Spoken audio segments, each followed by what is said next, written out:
कौन उपदेशक 12, 13 और 14 कौन लिखा है सदा प्रभु को भय करिवे मंदता को त्याग करिवे प्रभु 5टी आशीर्वाद देबे बाइबल पढ़िबा में सहायता करिवे का पाखरे बाइबल जदी अछि पढ़िबा में सहायता करिवे प्रथम आशीर्वाद गीत संहिता 34 तार 7 जदि परमेश्वर को भय करिवे प्रथम आशीर्वाद गीत संहिता 34 रो 7 जो माने सदा प्रभु को भय करते जो माने सदा प्रभु को भय करती ताहांकर दूत से मानको चारियाडे छावनी करी से मानको उद्धार करती जो माने सदा प्रभु को भय करती प्रभु कौन करती तांकर दूत मान को पठे की ताको रक्षा माने आपण जत्ते खराब परिस्थिति रे गले मध्य आपण कर के क्षति करबा पई चाहिले मध्य आपण को विनष्ट करबा पई के चाहिले मध्य आपण कर क्षति करि पारिबो नाही जे तो आपण प्रभु को भय करंती आ प्रभु तांकर दूत ओडिसा पुलिस को नाही बीएसएफ को नाही आर्मी को नाही काको तांकर दूत मान को पठे की आपण को प्रोटेक्ट करिवे हालेलुया एटा मन रखि थांतु आपण जंगल रे थांतु कोठी थांतु कष्ट जगह रे थांतु प्रभु तांकर दूत पठाई प्रोटेक्ट करिवे एटा प्रथम आशीर्वाद द्वितीय आशीर्वाद 9 पद 34 और 9 हे तांकर सद्भक्त माने सदा प्रभु को भय करो कारण जो माने तांको भय करंती से मानकर कोनोसी अभाव नाही द्वितीय विषय कोनोसी अभाव नाही माने आपण तो लाइफ रे जते बेले जहां आवश्यक प्रभु जोगाइबे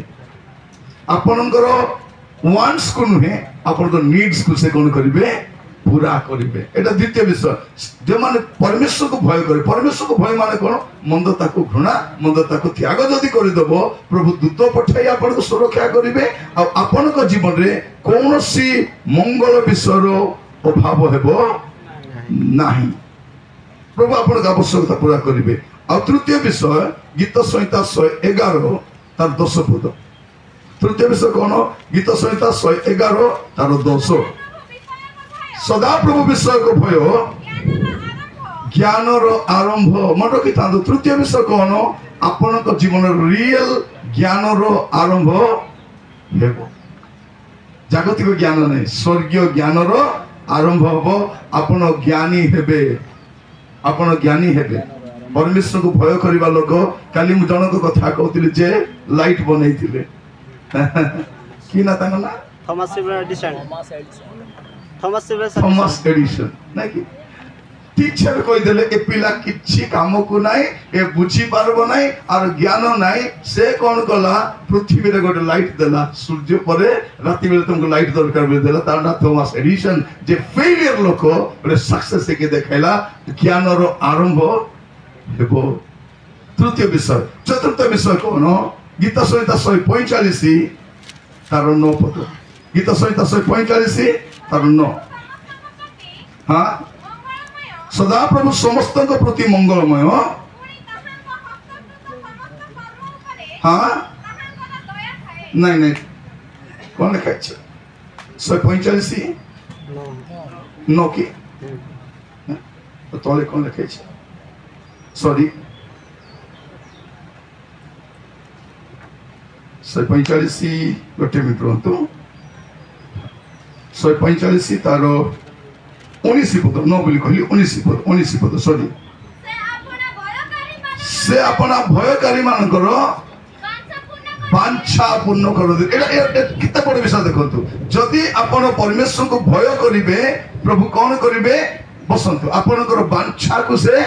पूरा करिवे माने आपनकर डिजायर को फुलफिल करिवे प्रभु को भय कले प्रथम आशीर्वाद दूत माने आपण को सुरक्षा देबे द्वितीय आशीर्वाद कोनोसी मंगल विषय अभाव हो नाही और तृतीय विषय रियल ज्ञान आरंभ हो चतुर्थ विषय आपण को डिजायर को प्रभु फुलफिल करिवे और शेष कथा कहि सारिबा पई चाहे हितोपदेश 10 पर्व ता 27 पद हितोपदेश 10:27 सदा प्रभु का विषय को भय दिन बढ़ाए हालेलुया हालेलुया ए पांचटा विषय जदि आपण दीर्घायु होबा पई चाहंती इवन आपण को रोग थिले मध्य आपण रुग्ल थिले मध्य डॉक्टर कहतबो ए मरि जीवो बोले बंची कब खेती बचुची ना ये प्रभु को भय आ केतर हुष्ट पुष्ट कि मरि पळे आस्तिबे बोला नहीं परमेश्वर को भय करिवार गोटे ब्लेसिंग कोन दिन बढ़ाइबे प्रभु हालेलुया चक्षु बंद करिबा ए पांचटी विषय को आपण ध्यान देबे पांचटा विषय कोनटा प्रभु को भय कले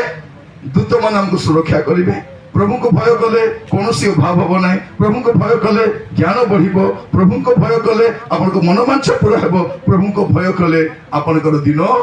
बढ़िबो आमे कहू many happy days of the day किछि हेबो नाही प्रभु को भय कले कोन हेबो आपन को दिन